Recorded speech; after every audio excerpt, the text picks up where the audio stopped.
Ready whenever, yeah. Second most points. I'm sorry. Go for it. Go. Second most points for the field goal in the score. I know it's only one game, but what were your takeaways? Well, I mean, the bottom line is our job is to score enough points to win the game. You know, our defense played great. Special teams gave us a great start. I mean, obviously an incredible start to the game. It's a team game, and so that's always going to be our charge. And so whatever it takes mentality. And overall from the first game, you know, there was just like you would kind of hope the first game would go. There's some really positive things that happen. Also, a lot of things that need to get corrected for us to be an effective offense. Brett talked about Tommy's composure, his demeanor. What did you see out of him in that element of this game? I think he settled in as the game went on. I mean, shoot. I mean, I had nerves. I mean, I don't think they were called jitters, but I mean, how you work all year round and you have 12 opportunities, and when that opportunity gets before you, like adrenaline pumps. I mean, that's just you just can't stop it from pumping, you know. And as a player, as a coach, or whatever, and so I thought he, you know, early on. You know, kind of that was really going, you know, in him, and it didn't rattle him by any means because he was really composed, but just that extra adrenaline, he leveled off, and as the game went on, just got better and better and settled in more and more. And I thought for his first game, he did exactly what we asked him to do, and performed at a really nice level. How well do you think he did at reading and options and just poise in the pocket? Yeah, I thought he did a nice job. That was one of the things we wanted to stress with him is I thought our guys did a good job of protecting him, and we weren't under duress a whole lot. You know, Wyoming kind of chose to play, you know, pretty vanilla defensively. It's kind of their MO anyway, but I think even more so, not 100% sure what to expect from us. We got kind of a vanilla response from them defensively, and so. But you know, I thought just overall he handled himself with pretty good composure from start to finish. What do you know about Indiana defensively? What are some of the challenges there? Yeah, well, kind of the polar opposite of what we just played, you know, to some degree, from a mentality standpoint. Just, you know, it's an attack-driven defense, an attack-driven, you know, team. That's kind of how Coach Allen and it's kind of their mentality, and they've made that very clear. And watching them on film, and they try to create havoc on you from a offensive standpoint. Very aggressive. Very calculated in how they come about you when they come about trying to get to you, and so it's a really a strong dichotomy from what we saw last week in our preparation. Do you see an opportunity to go vertical a little bit more? Is that a focus in practice this week? Listen, there were several routes that were vertical down the field the other day that just didn't unveil through whether the progression, the read, the coverage. You know, Wyoming chose to play off coverage quite a bit, and you know, stayed deep, you know, played a lot of cover three during the course of the game, a lot of quarters, like, you know, things that protect the ball kind of going vertically a little bit down the field. And so I'm going to plan on trying to execute the best plan we can to win. And sure, we got to, you know, we need to be able to put the ball down the field. It's part of the plan. We run play action and run the ball and create opportunities to put the ball and create chunk yardage plays. I mean, those are important to us offensively, but you can't be stubborn about it either. Been high on Pat Bryant all preseason camp, and play number one, he gets that pancake block on the outside for Chase, and then has a couple of catches. Just what did you see out of him on Saturday that led you to believe? You know, practice habits become game day realities. That's what I saw with him and a lot of players. But he performed at the level that he'd been performing through since spring and fall camp. Had a really strong fall camp. Went out. And he loves football. That's one thing about Pat. And we had a lot of guys on our team that love football, but he loves football, and he loves to do whatever it takes to play and win, and that's why he's earned the opportunity to play like he has, and he did a nice job on Saturday. With Josh out, how important were those reps for Chase Hayden, for Reggie Love, and I guess what could Aiden add to that next season? Yeah, hugely important, I think. And those guys are veteran players that have both had their fair share of injuries and missed time over the year, and so even though they're older, to be able to play in the first game and have significant amount of carries and feel that in the game action. So now when we go into game two, it's not game one for them. So that was really big.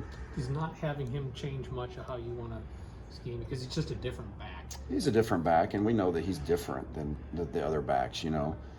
So does it change? Yeah, maybe a little bit. You know, we're certainly going to miss him in that regard. There's some things he brings to the table that's probably unique to the room. But you know, we've got a lot of good depth, a lot of experience there that you know, that's a next man mentality, and I think those guys will be ready to answer that challenge.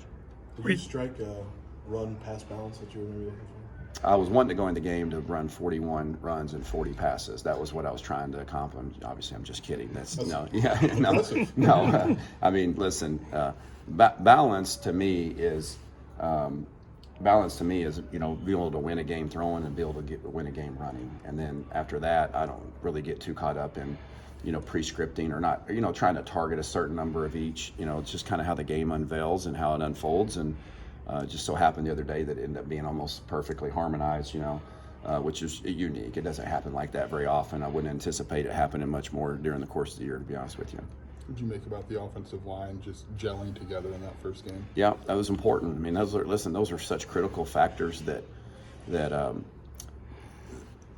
we as coaches sometimes, and certainly from the outside, you lose sight of. You have a guy playing center for the first time ever in college. You got a left guard and a right guard that hadn't played in this level of college football, and then of course you got Palcho, who makes up enough starts for the rest of them, during his career. But to be able to play a game, to play 60 or 70 plays together and see blitzes and looks and different fronts and all that, it's priceless to be able to get that done. And we'll grow from that. I thought they did it they played physical. We weren't all like our team on offense. There was mistakes at every position. And there was some up front, but they played physical. And then we played cleaner in the second half and really started covering them up better. And I really liked the way we finished the game. You weren't here, but this team had some red zone issues last year. I'm sure you saw that on film. But how do you feel like you did in the first game? Seems like it went pretty well. Yeah, in the red zone. Yeah, I haven't spent much time thinking or talking about what's behind us, and even from last week, reflective of the red zone. The bottom line is we got to have touchdowns, not field goals, when we get down there. And we had some critical penalties that removed us from, striking distance, that pushed us out of that ended up resulting in a field goal made and a field goal opportunities or field goal attempts. But we it's important and to be an effective offense, and it's really about red zone scoring and touchdowns. That's a point of emphasis. We did okay there the other day. We were okay. I don't know if it was good enough to win a Big Ten game, and so that's a point of emphasis for always is when we get down there, we got to have touchdowns, not field goals. And this bunch does a particular really good job in the red zone with their defense and their defensive structure, and they've got a good plan there. So it'll be a challenge. Were you happy with the second half adjustments? It seemed like first half there was a lot of look to the sideline, look for okay. The second half it seemed like everybody was comfortable with what was going on and could play with a little more pace. Yeah, I don't think I sensed, at least from my perspective, that there was a bunch of look back in the first half. There may have been. I think we had a couple signal, just a couple miscommunications up front that we just got Tommy's attention and said, hey, listen, this is the formation, or like, no, we got, just some growing pains and the no huddle communication. But to your point, I do believe we settled in the second half. We made some adjustments kind of midway through the third quarter. I think that helped us run the ball better down the stretch for sure. Road game at night, first conference game as well. What are your thoughts about the challenges for you in the offense in that environment? Yeah, I think that's going to be a key for us to be able to handle the environment, and but that's what college. That's why we do this, right? Is when you sign up here, you don't get all of them at home. I mean, the big part of your challenge in your season is to go on the road, and I think everybody's excited. I know they're excited. We're excited. It's Big Ten football on a Friday night.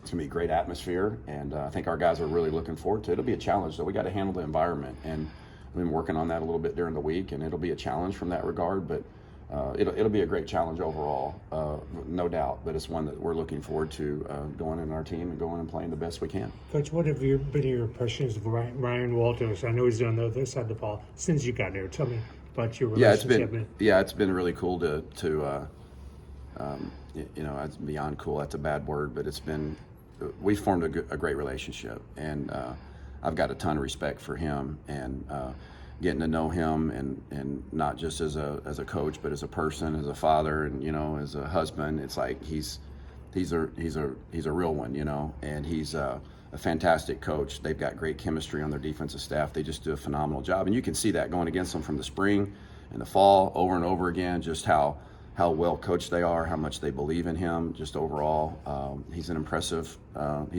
person, and I'm glad he's on our side. Do you see him as a future head coach? I know all you guys want to do that, but do you see him coming down the road? Yeah, absolutely. I mean, he's got all those characteristics that that I think that administrators and people, the powers that be, look for in hiring somebody who's in charge is somebody like that. It's got integrity and character and personality and can coach and is a pretty good golfer at that too. What'd you learn about I know you've been doing it for a while now, but what'd you learn about yourself as a play caller on Saturday? Were there things that surprised you that they worked, or surprised you that they didn't work? Or? I don't know about. I mean, you're always learning. Like I tell the players. I mean, we're all gonna make mistakes on game day. I made some mistakes on game day, and those are gonna happen when you call a volume of plays. You're gonna have a few that you wish that you would have back during the course of the game. You just try to minimize those. That never changes. Whether it's a victory or a loss, you always look back on the film and say, man, I wish I would have had that one back, and that's how you grow. Like, you learn from that and you bank those in your memory. And so, but just, you call a lot of plays during practice, during scrimmages, during games, you kind of get used to calling plays, and there's some that are more important than others, as far as the timing of when they occur and the situation, but all that comes through preparation during the week, right? And so everything that we put forward during the week, the study, the plans, the scripts, all that stuff prepares you for game day, and hopefully we'll be our very best prepared on Friday night so we can put our best foot forward, and me in particular as a play caller. I guess also on the can't anticipate up front, but what did you think of your quarterbacks getting as many guys involved in the passing game? I think that was something too that had showed up during practices for us too. Is that I kind of mentioned to you guys just that each day was kind of a different guy, and each receiver had their moments, whether it was a tight end or back. I think you saw that on Saturday, and something that it's not necessarily intentional, but when you play a byproduct, when you play guys and rotate guys, especially in the heat the other day, we're just going through our progressions and our reads, and we probably don't know who's out there half the time, because we're going fast, and it's the X receiver. It's not like we're thinking, oh, it's Brian over there or Casey over there. To a large majority, there's times where that certainly dictates maybe some things that goes on as far as where you start, what's primary. But for the most part, just going through progressions helps create multiple touches for people, and it's something that I believe in. Brian had a couple big catches on third down just to move the chains. What did he give you at that position? Kind of a big body there. Well, Brian and Casey both had really good, it's a critical situation catches, and they're both big body guys. That Brian is really just steady. He knows the offense very well. He's very versatile in that regard. He's playing his best football. It's no secret, as far as, of course, he's been really solid since I've been here, but I know Coach has said it repeatedly. He's playing his best, and that's what you want. You want a fifth-year senior or a senior in his last year, or I guess a redshirt junior or whatever that be, an older guy that could be a senior, playing his best football late in his career, and that's what you want. That's what you want from all your players. What's it say about Jordan coming in off the bench a little bit and kind of stabilizing that touchdown drive, and what you see out of him? Yeah, I think that was just huge for him. I mean, we only shoot, man. None of us know. I mean, I personally don't know because I never had one, but to have I don't know, catastrophic injury like he did, a pretty significant injury like he had last year. Basically you end up getting removed from football, and your world is rehab, like an ACL injury. That's a lonely world for a young man. That's a lonely world for football to be taken away from them and to rehab and to do all the great. It's not just Jordan Slaughter. There's guys going through it right now across the country, and to them in their world, that's a huge thing. And for him to bounce back from that and to actually feel the satisfaction of playing and contributing, because he's important for us. He's been fighting, scratching, and clawing. He's very versatile up front. I think we were all super happy for him, and pleased with the way he got in there and bounced back. What can we expect from Hank Beatty? Coach Beelum was always talking about how good his hands are. Can we expect to see him targeted a little bit more, you think? Well, I mean, I don't know about. I mean, I think you'll see Hank play, and so there's only so many footballs that go around, during the course of the game, and he's one of those guys, just like those other receivers we were talking about. Like when they're in the game, like I've got full confidence. I know George has full confidence in whoever they are. If they're in the route structure and they're primary, we're good. We wouldn't put him out there otherwise. And so as far as him, specifically being targeted, I mean, I think that's what happened by the byproduct of the offense, like all the other receivers.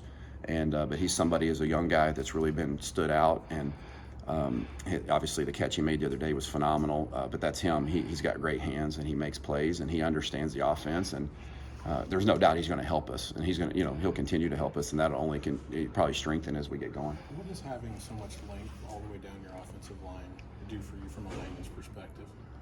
Yeah, it's a good question. You know, we are tall and long. And it's a reminder when I get in the huddle with them. You know, every now and then, and you're kind of looking up at all of them. They are very tall and long, and I think we cover up people. We run outside zone pretty well. They stay on their feet well. You know, so and our backs are not short by any means, but they're not like tall backs either. You know, they're not, and so I think that's a good combination. You got length and you got backs that are, you know, kind of get behind them a little bit, and so I think that's a positive thing. And obviously for extension, you know, you got to play with your hands, and so it helps them separate a little bit, you know, from the defensive lineman. A short arm offensive lineman is sometimes challenging. There's been some really good ones that have shorter arm spans, but we do have a bunch of guys that have length, and if we can continue to get better there about, you know, IDing and being on the same page, you know, we can be pretty effective, I think. It seems like most of the passing was kind of short and quick passes on Saturday. How much of I guess maybe keeping Tommy upright was part of that strategy? Not a lot, to be honest with you. I mean, just in general, we're kind of a quick pass team, you know, especially on early downs, trying to stay ahead of the chains, and thought we did a good job on that. But it's always a priority to protect our quarterback. Like, we don't want to put, you know, and this will be a great challenge this week, because as much as we kept him clean last week, they're going to try to keep him dirty this week. I mean, you know, they're going to try to keep him on the turf, you know, this week with pressures and the way they come to get him, and so we know the challenge that's coming ahead and from that regard. Just in general, it was not really pressure based last week, you know, so there were some underneath zones that we took advantage of and threw the ball, got out of our hand on early down, stayed ahead of the chains, and that would be critical that we continue to be able to do that. Thanks, guys.